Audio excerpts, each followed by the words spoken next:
ژمارەیەک لە ئەندامانی پەرلەمانی عێراق بۆ گوێگرتن لە نیگەرانی کە سوکاری شەهیدانی کیمیابارانی هەڵەبجە و قوربانیانی جینۆساید سەردانی نووسینگەی هەڵەبجەی پەرلەمانی عێراقیان کرد.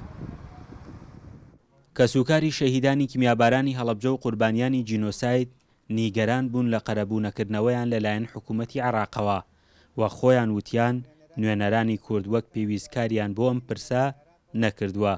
داوامان لە بەڕێزان نوێنەرانی کوتلە کوردیەکان کرد لە عێراق کە ئەم یاداشتەمان بگێنە دەستی سەرۆکی ئەنجومەنی وەزیران و فشار بکەن بۆ ئەوەی ئەو قانونەی کە دەرچووە سەبات بە قەرەبووکردنەوەی قوربانیانی کیمیابارانی هەڵەبجە و قوربانیانی کورسان بەعام جێبەجێ بکرێت و ئێمەش لەو حەقەی خۆمان خۆش نابین.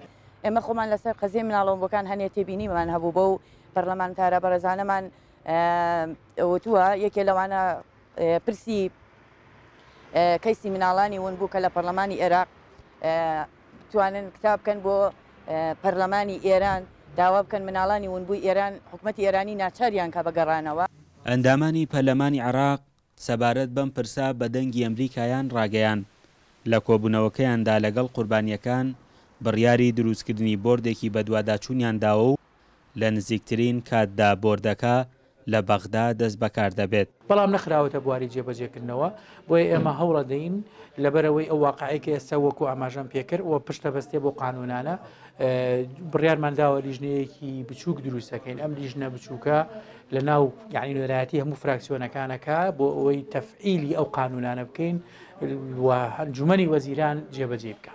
هەندێک ئاماژی ئیجابیش لە ئارادان و ئێمە بەدڵنیاییەوە کار لەسەرەوانەکەین. طبعا ئێمە دەسەڵاتی جێبەجێکردنی نین، دەسەڵاتی یاسادانین و دەسەڵاتی چاودێریکردنی حکوومەتین، چاوەی پەیوەندی بە یاسا و بڕیارەوە هەبێت لە پەرلەمان ئیشی لەسەرەکەین تەواو یەکەین و ئەوەشی پەیوەندی بە چاودێریکردنەوە هەبێ هەر پێداگرەبین لە گەیاندنی بە 2 ساڵ. لە کاتێکدا 13 ساڵ بەسەر بە جینۆساید ناساندنی کیمیابارانکردنی هەڵەبجە لە پەرلەمانی عێراقدا تێپەڕ دەبێت، حکوومەتی عێراق لە ڕێگەی یاساکانی ژمارە 16 ساڵی 2009 و یاسای 20 ساڵی 2010 تایبەت بە قەرەبووکردنەوەی قوربانیانی جینۆساید قەرەبووی دووجێل و ڕاپەڕینی شەعبانی کردووەتەوە. بەڵام زیان لێکەوتوانی کیمیابارانی هەڵەبجە وەک خۆیان دەڵێن تا ئێستا قەرەبوو نەکراونەتەوە. فەرحان هەورامانی، دەنگی ئەمریکا، هەڵەبجە.